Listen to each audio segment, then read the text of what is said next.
제목을 오병이어의 의미라고 붙였는데 무슨 말씀이 될지 좀 궁금해하시는 분들도 계실 것 같습니다. 제가 말씀 준비할 때 하나님께서 몇 가지 인사이트들을 주셔서 제가 과감하게 저렇게 제목을 붙였는데 정리가 좀 어떻게 됐는지 잘 몰라서 제가 기도를 먼저 드리고 시작하겠습니다. 할렐루야. 하나님, 주님을 찬양합니다. 저희가 주님의 살아계신 말씀을 듣기 위해 이 자리에 모였습니다.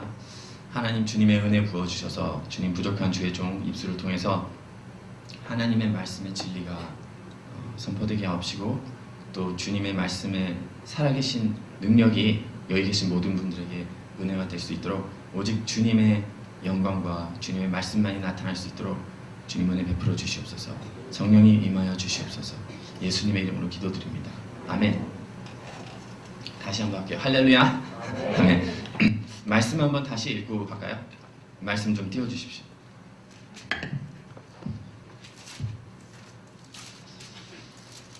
저기 앉아서가 막 이 순서가 좀 애매하다고 막 뒤죽박죽 막 만들면서 이렇게 올라왔습니다. 할렐루야. 함께 한번 다시 읽겠습니다. 저녁이 되매 제자들이 나와 이르되 이곳은 빈들이요 때도 이미 저물었으니 무리를 보내어 마을에 들어가 먹을 것을 사 먹게 하소서. 예수께서 이르시되 갈 것 없다. 너희가 먹을 것을 주라. 제자들이 이르되 여기 우리에게 있는 것은 떡 5개와 물고기 2마리뿐이니이다. 이르되 그것을 내게 가져오라 하시고 무리를 명하여 잔디 위에 앉히시고 떡 5개와 물고기 2마리를 가지사 하늘을 우러러 축사하시고 떡을 떼어 제자들에게 주시매 제자들이 무리에게 주니 다 배불리 먹고 남은 조각을 12바구니에 차게 거두었으며 먹은 사람은 여자와 어린이 외에 5,000명이나 되었더라. 아멘. 이 이야기는 일반인들에게도 많이 알려진 이야기인데 누구든지 이 이야기를 처음 접하는 사람들은 이게 과연 사실일까 하고 생각할 것입니다. 예수님을 믿지 않는 사람들이라면 이건 무협지에나 나올 이야기인데 이게 어떻게 사실일 수가 있을까? 이런 생각을 할 것입니다. 하지만 예수님을 믿기 시작하면 성경을 읽는 우리의 시각이 바뀌죠. 이게 참 기적인 것 같습니다.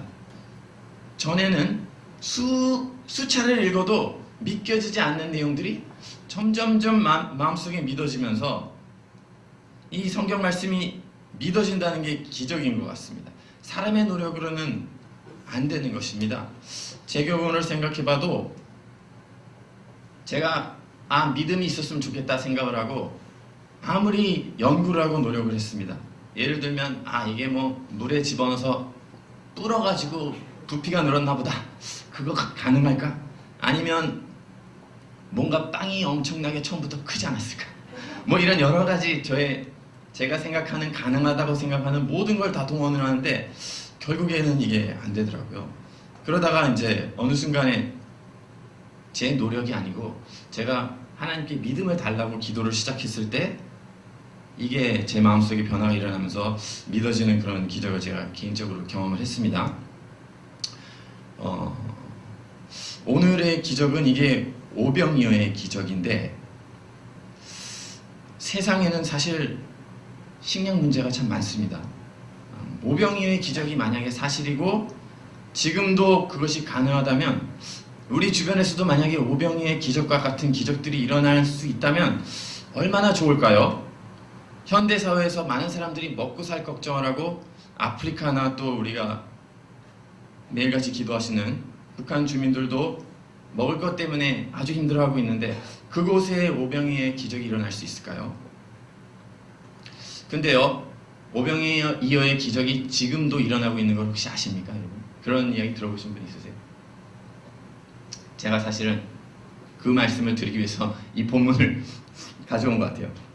항상 부족함이 없으리로다 라고 하는 하이디 베이커라는 여자 목사님이신데 아프리카의 모잠비크에서 고아 사역을 하시는 분이세요. 근데 이 책을 읽어보면 먹을 것이 없고 고아들은 수백 명, 아마 지금은 1,000명 다닐 겁니다.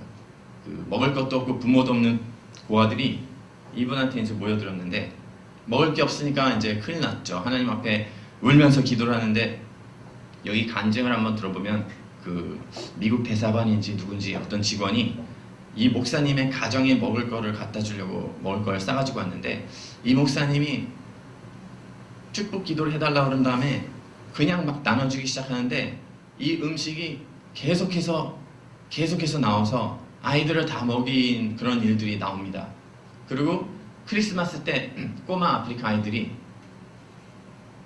어떤 분이 이제 선물을 짐가방 몇 개에다가 싸서 보내줬대요. 근데 그게 그 많은 아이들한테 택도 없이 부족하니까 아이들한테 이제 선물을 나눠주는데 남자애들은 무조건 미니카 달라고 그러고 여자애들은 무조건 무슨 인형 달라고 그러고 얘네들은 선물이 뭐가 있는지도 모르니까 그냥 자기가 아는 거 다 똑같아요. 미니카 달라고 그러는데 가방에서 미니카를 꺼내주는데 계속 나오더라는 겁니다.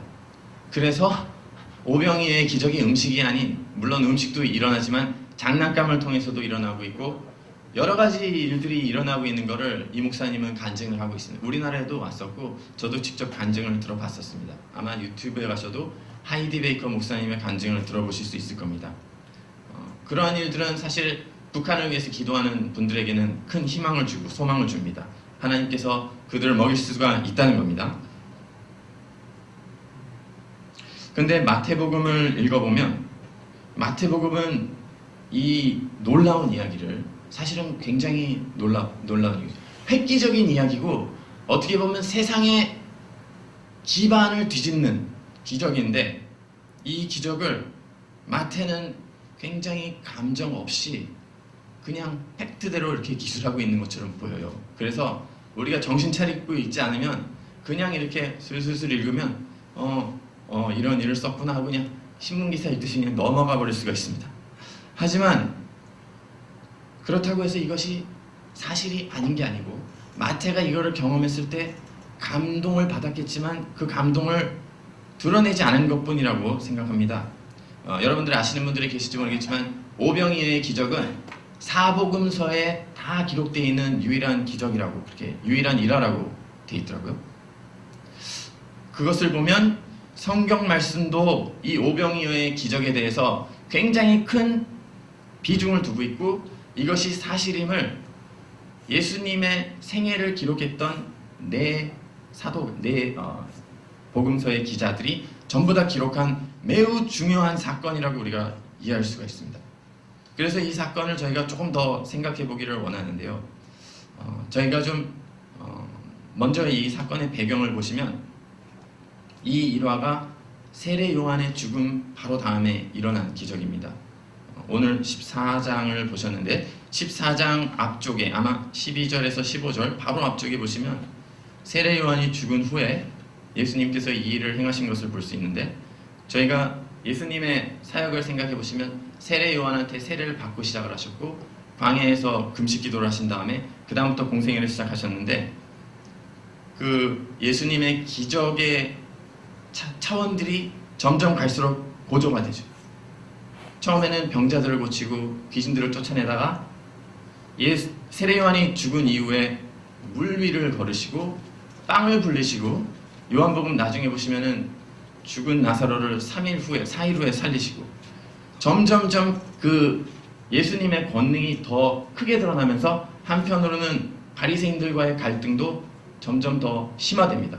그러다가 마지막 클라이막스는 예수님께서 십자가에서 죽으시고 그 다음에 부활하시는 걸로 예수님의 생애와 사역이 그렇게 소개가 되어 있는데요. 지금 우리가 보시는 이 장면은 예수님께서 단순히 병자들과 귀신을 쫓아내는 것이 아니고 자연 법칙들을 이제는 능가하시는 분이다라는 것을 우리에게 보여주고 계십니다. 그래서 첫 번째로 저희가 함께 봤으면 좋겠는 부분은 예수님께서는 단지 구원하시고 병을 고치시는 것뿐만 아니라 자연계의 모든 법칙과 질서를 능가하시면서 그분이 행하시는 일을 행하시는 분이다. 아멘. 할렐루야. 예수님께서는 못하시는 것이 없다는 겁니다.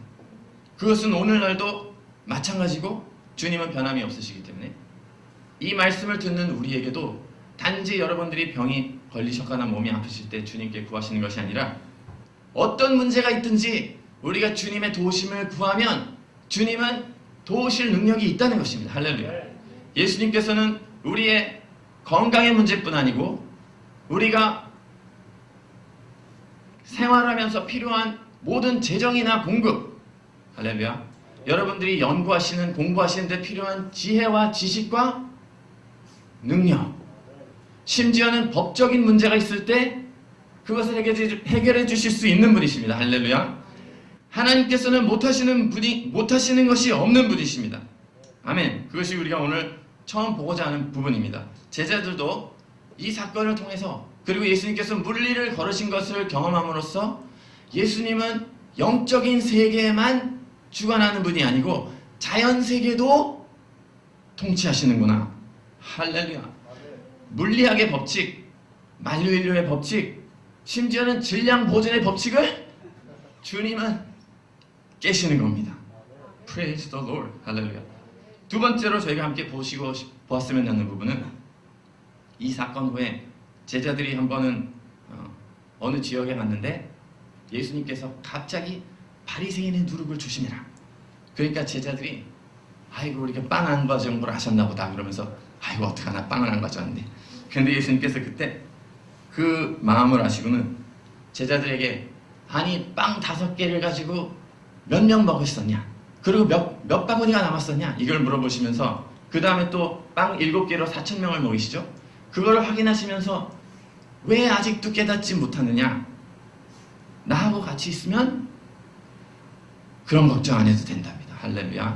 저희가 예수님과 동행하면 여러분들은 음식주 걱정을 안 하셔도 됩니다. 할렐루야.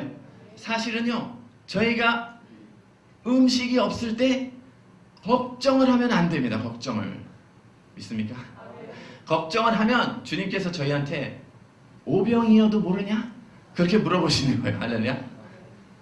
그 진짜 여러분들 믿으셔야 됩니다. 걱정을 하면 안 됩니다. 할렐루야. 여러분들한테 필요가 있으십니까? 돈이 부족하십니까?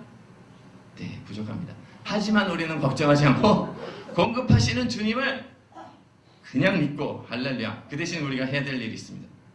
주님과 동행해야 됩니다. 아멘.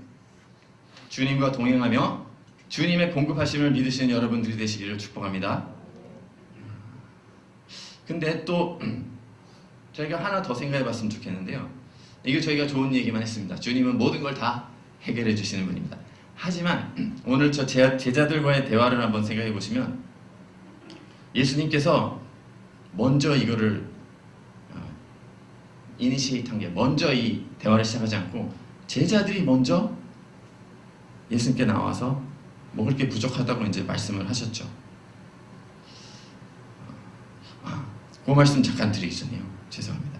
요한복음에도 오병이어의 기적이 나옵니다. 마태복음보다 조금 더 내용이 많습니다. 그 뒷부분까지 쭉 이어지는데, 요한복음에서는 어떤 내용이 나오냐면 오병이어의 기적을 봤던 사람들이 강을 건너온 예수님과 제자를 찾아서 거기까지 막 쫓아왔습니다. 제자들이. 26절에 여러분들 뭐 성경 있으신 분들은 펴서 보셔도 좋을 것 같습니다. 26절에 제자들이 아니 주님은 어떻게 왔습니까 여기까지? 배도 그때 없었던 것 같은데 희한하네요. 26절에 예수님께서 갑자기 말씀하십니다. 이르시되 내가 진실로 진실로 너희에게 이르노니 너희가 나를 찾는 것은 표적을 본 까닭이 아니요 떡을 먹고 배부른 까닭이로다. 이렇게 말씀하십니다. 사실 예수님께서 오병이어의 기적을 행하셨을 때 그거는 표적이라는 겁니다. 표적. 예수님이 누구신지를 나타내는 증거라는 겁니다. 예수님은 그냥 인간이 아니고 그냥 선지자가 아니고 사실은 그 이상이다라는 뭔가 메시지가 있는데, 사람들은 그거를 보고 예수님을 찾으러 온 것이 아니고 너희가 나를 찾는 것은 표적을 본 게 아니라 떡을 먹고 배부른 까닭이로다. 다시 말씀드리면 표적을 보고 내가 메시아인 것을 깨닫고 메시아인 나를 믿고 따르기 위해서 온 것이 아니고 기적적으로 먹을 것이 불어나는 것을 보고 너희 배를 채우려고 왔지. 그렇게 꼭 집어서 말씀하셨습니다. 사람들의 동기를 아셨습니다. 너희가 나를 찾는 것은 내가 누군지를 알고 나를 따르기 위해 온 것이 아니고 빵 먹고 배부르려고 온 것이다. 참 저희가 한번 깊이 생각해 볼 말씀인데, 우리들이 예수님을 믿는 것은, 우리는 예수님을 왜 믿을까요?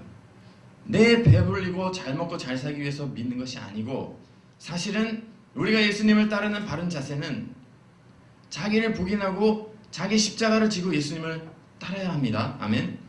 예수님께서 밥 먹여줘서 따르는 것이 아니고 영원한 생명을 주시는 가장 귀한 예수님을 따르기 위해서 오히려 저희는 자기를 부정하고 십자가를 지닌 희생의 삶을 살아야 합니다. 잘 살기 위해서 주님을 쫓는 것이 아니고 십자가에서 자기를 죽이기 위해 주님을 따르는 삶을 살아야 되는 줄로 믿습니다. 세상 사람들은 세상의 것들을 생각하며 여러 문제들을 해결하려는 목적으로 예수님을 찾아오겠지만 예수님께서는 그게 아니고 땅의 것을 추구하지 말고 오히려 하늘 것들을 보고 너희가 이 땅의 것들은 죽여라. 나를 따르기 위해서는 자기를 부인하고 자기 십자가를 져야 한다.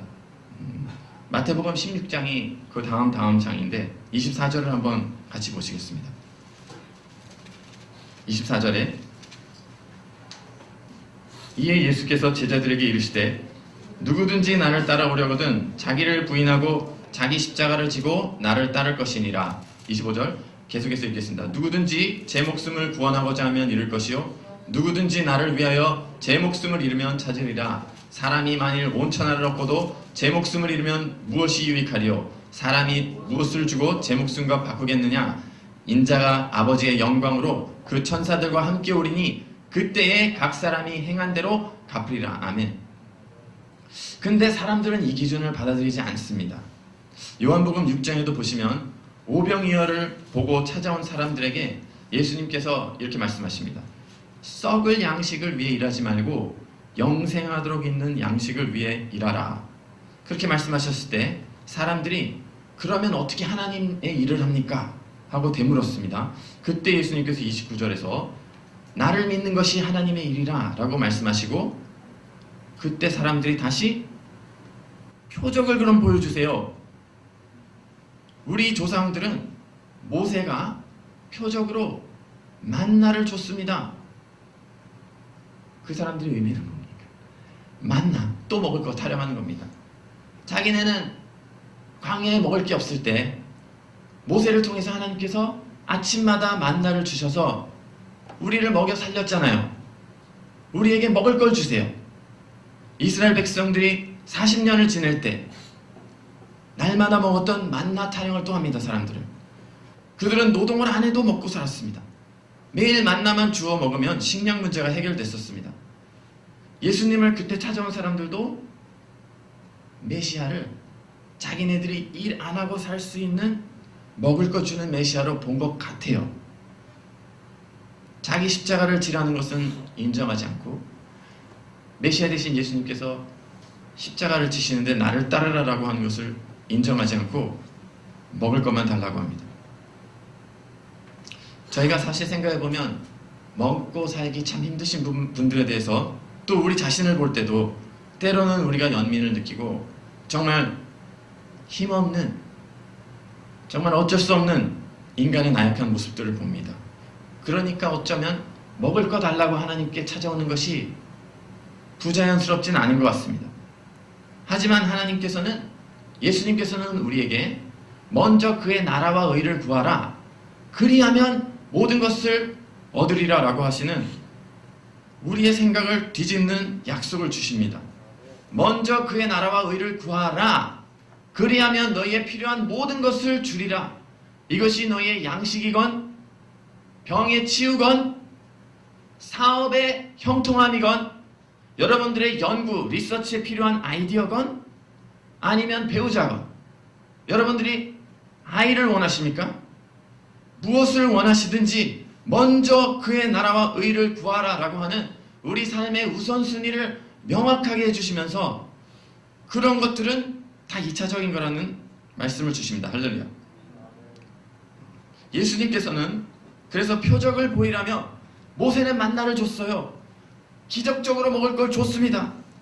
저 강저편에서 예수님께서 하셨던 것과 같은 일을 모세는 했습니다. 우리에게 그런 징표를 더 보여주세요. 그때 예수님께서는 너희에게 생명을 주는 양식은 하늘에서 내린 만나가 아니고 사실은 나다. 내가 하늘의 양식이다. 그들은 먹고 사는 게 자신들의 문제라고 생각했지만 예수님의 말씀은 그들의 진정한 문제는 식량이 아니고 구원의 문제도 구고 그 문제를 해결할 하늘의 양식은 바로 메시아 되시는 예수님 자신이라는 말씀을 주십니다. 그래서 하늘의 빵, 우리의 영적인 배고픔을 해결할 하늘의 양식, The bread of heaven, 그것은 바로 예수님이십니다. 35절에 예수님께서 이르시되 나는 생명의 떡이니 내게 오는 자는 결코 줄이지 아니할 터이요 나를 믿는 자는 영원히 목마르지 아니하리라. 할렐루야. 저희 47절로 좀 더 가보겠습니다. 지금 요한복음 6장 보고 계시죠? 요한복음 6장 47절. 진실로 진실로 너희에게 이르노니 믿는 자는 영생을 가졌나니. 48절. 내가 곧 생명의 떡이니라. 또 51절 보십시오. 나는 하늘에서 내려온 살아있는 떡이니 사람이 이 떡을 먹으면 영생하리라. 내가 줄 떡은 곧 세상의 생명을 위한 내 살이니라 하시니라. 53절. 예수께서 이르시되 내가 진실로 진실로 너희에게 이르노니 인자의 살을 먹지 아니하고 인자의 피를 마시지 아니하면 너희 속에 생명이 없느니라. 계속해서 57절까지 읽겠습니다. 내 살을 먹고 내 피를 마시는 자는 영생을 가졌고 마지막 날에 내가 그를 다시 살리리니 내 살은 참된 양식이요 내 피는 참된 음료로다. 내 살을 먹고 내 피를 마시는 자는 내 안에 거하고 나도 그의 안에 거하나니 살아계신 아버지께서 나를 보내심에 내가 아버지로 말미암아 사는 것 같이 나를 먹는 그 사람도 나로 말미암아 살리라. 할렐루야. 여기서 예수님의 말씀을 보면 예수님이 바로 하늘에서 내려온 생명의 빵이며 예수님의 살을 먹고 피를 마셔야 영생을 얻고 마지막 날에 다시 살게 된다고 말씀하십니다. 그럼 우리가 질문을 하나 하는데 어떻게 우리가 그럼 예수님의 살을 먹을까요? 예수님을 그때 따라왔던 사람들도 동일한 질문을 했습니다. 예수님의 살을 먹어야 영생을 얻는데 어떻게 예수님의 살을 먹고 피를 마실까요? 이 표현은 이해가 어렵습니다. 60절에 제자 중 여럿이 듣고 말하되 이 말씀은 어렵도다. 누가 들을 수 있느냐 하고는 많이 떠났다고 되어 있습니다. 저희는 이 말씀을 어떻게 이해할 수 있을까요? 예수님의 살을 먹는다. 이 표현 때문에 로마 시대 때 크리스찬들이 인육을 먹는다 라는 오해를 받고 핍박을 받았다는 이야기가 있습니다. 물론 로마 사람들이 예수님을 믿는 크리스찬들을 덮어 씌우려고 죄목들을 막 찾다가 보니까 이 사람들이 사람의 고기를 먹는다 이러고서는 아마 그랬던 것 같아요. 하지만 그런 오해를 받을 만큼 이 표현은 어떻게 보면 이해하기가 어려울 수 있습니다. 지금 예수님께서는 하나님의 우편에 앉아 계신데 저희가 어떻게 그곳에 계신 하나님의 살을 먹을 수 있을까요?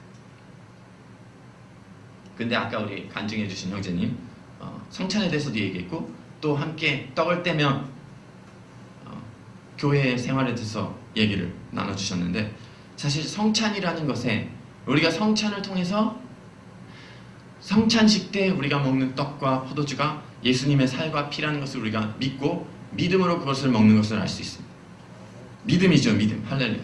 저희가 예수님의 살과 피를 먹는 것은 단지 성찬식 때뿐만 아니라 믿음으로 우리가 먹는 줄로 믿습니다. 아멘.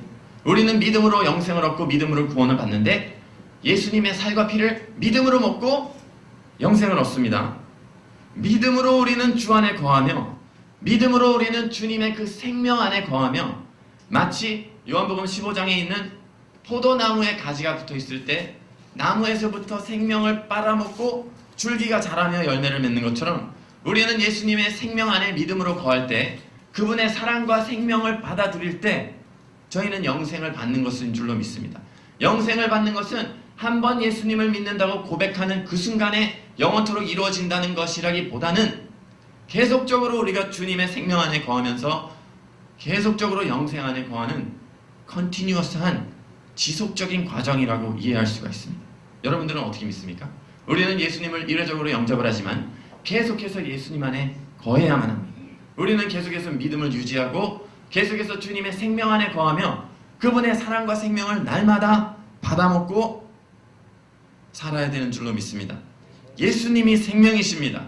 예수님이 길이요 진리요 생명이시고 마치 가지가 포도나무에 붙어서 열매를 맺고 자라는 것처럼 우리는 계속해서 예수님의 생명을 받아야 합니다.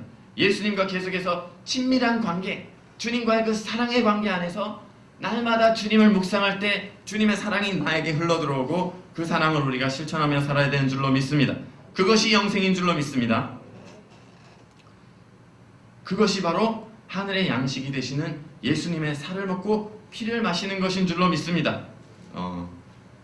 이 지점에서 제가 하이디 베이커 목사님의 간증을 제가 잠깐 읽어드릴게요. 이분은 도대체 어떻게 예수님의 살과 피를 먹었길래 그분의 삶에서 실제로 오병의 이어의 기적과 같은 일이 일어났는가, 저희에게 시사하는 부분이 있는 것 같습니다. 제가 이 책을 다 읽진 않았지만 이분의 간증을 듣고 이 책을 사서 그 부분을 제가 찾아봤습니다. 책 제목은 항상 부족함이 없으리로다고, 이 책 62페이지부터 제가 몇 줄 읽겠습니다. 어느 날 밤 나는 모잠비크의 아이들을 위해 기도하면서 신음하고 있었다. 수천 명의 아이들이 나를 향해 오고 있었고 나는 주님 안됩니다. 저에게는 이미 너무나 많은 아이들이 있습니다 라고 외쳤다. 그때 나는 예수님에 대한 극적이고 분명한 환상을 보게 되었다.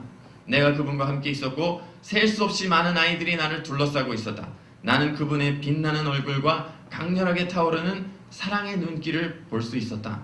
나는 또한 그의 몸을 보았다. 그의 몸은 멍이 들었고 뼈들은 부서져 있었으며 옆구리에는 구멍이 나 있었다. 예수님께서는 내 눈을 보거라, 그들에게 먹을 것을 주어라 라고 말씀하셨다. 그리고 예수님은 자신의 찢겨진 몸의 부분을 떼어 나에게 주었다. 그것은 내 손에서 빵이 되었다. 내가 그것을 아이들에게 나누어 주었을 때 내 손에서 빵이 계속 증식되었다. 주님은 또 내게 말씀하셨다. 내 눈을 보거라, 그들에게 마실 것을 주어라. 그리고는 그의 옆구리에서 흘러나오는 한 잔의 피와 물을 나에게 주셨다. 나는 그것이 비통함과 기쁨의 잔이라는 것을 알고 있었다. 내가 그것을 마셨고 그 후에 아이들이 마실 수 있도록 나누어 주었다. 컵은 계속해서 채워졌다. 이때 나는 주체할 수 없을 정도로 울기 시작했다. 나는 사랑으로 불타는 그분의 눈에 의해 완전히 녹아내렸다. 나는 예수님께서 우리 모두에게 그러한 영적인 그리고 육적인 음식을 제공하기 위해서 어떤 값을 치르셨는지를 깨닫게 되었다. 주님은 내 마음속에 말씀하셨다. 내가 죽었기 때문에 항상 부족함이 없을 것이다. 아멘. 이 간증을 읽어보면 하이디 베이커 목사님께서 예수님의 살과 피를 드시는 그 과정은 예수님의 처참하리만큼 상처 입으신 몸에서 그분이 자신의 일부를 먹으라고 떼어주시는 것을 볼 수가 있습니다. 여기서 저희가 느낄 수 있는 것은, 제가 느꼈던 것은 예수님께서 베푸시는 모든 공급들, 예수님께서 저에게 베푸시는 모든 영적인 물질적인 공급들은 사실은 예수님께서 생명을 우리에게 떼주시면서 주시는 거라는 것입니다. 할렐루야.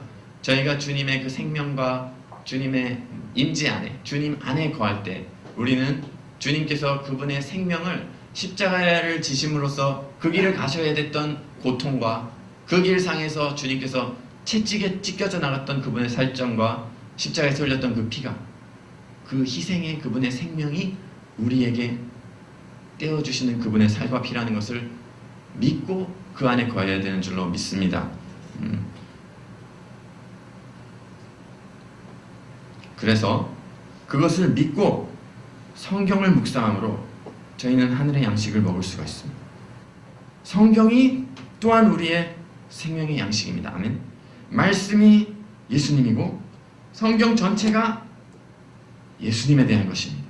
구약의 모든 말씀이 우리에게 예수님을 보내기 위해서 천지를 창조하시고 아브라함을 부르시고 이스라엘을 세우시고 인도하셨던 하나님의 역사, 예수님을 보내시기 위한 하나님의 역사시고, 신약의 모든 말씀은 예수님과 하나님 나라를 기록하고 있습니다. 성경 전체가 생명 되신 예수님을 주기 위해 기록된 것입니다. 할렐루야. 그러므로 성경의 어떤 구절이든 여러분들이 저희가 읽고 묵상할 때 채찍으로 살이 찢기시고 십자가에 못 박혀 피를 흘리도록 생명을 주신 예수님의 살과 피를 먹는 믿음으로 우리가 말씀을 읽고 묵상해야 되는 줄로 믿습니다. 그렇게 저희가 말씀을 묵상할 때 성경 말씀, 곧 살아계신 하나님의 말씀이 바로 예수님의 살이며 하늘의 양식입니다.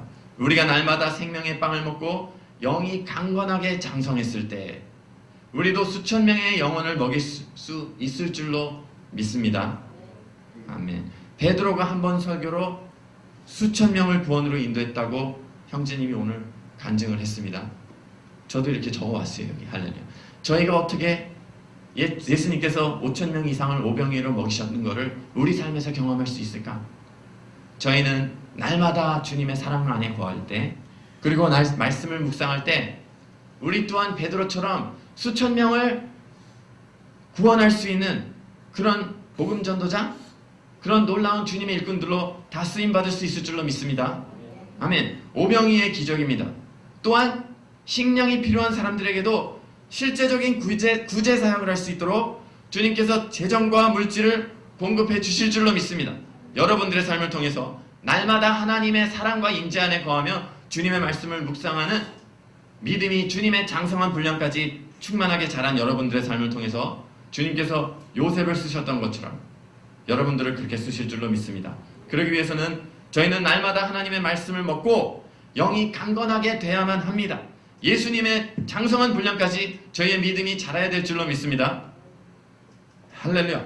또 사실 말씀을 묵상할 때뿐만 아니고 저희가 매 순간을 살 때 하나님의 사랑 안에 거하십시오. 저희가 주님을 묵상하며 매 순간 주님을 바라보도록 우리의 영을 주님께 집중하고 주님을 묵상하며 살아야 될 줄로 믿습니다. 우리가 길을 걷는 때, 횡단보도에서 기다릴 때, 지하철역에서 지하철을 기다릴 때, 지하철 안에서 지나가고 있을 때, 어느 순간이든 여러분들이 매 순간 주님을 붙잡고 주님의 얼굴을 구하며 항상 주 안에 거하십시오. 여러분들은 오병이어가 실제였음을 믿습니까? 아멘. 나의 삶에도 가능하다고 믿습니까?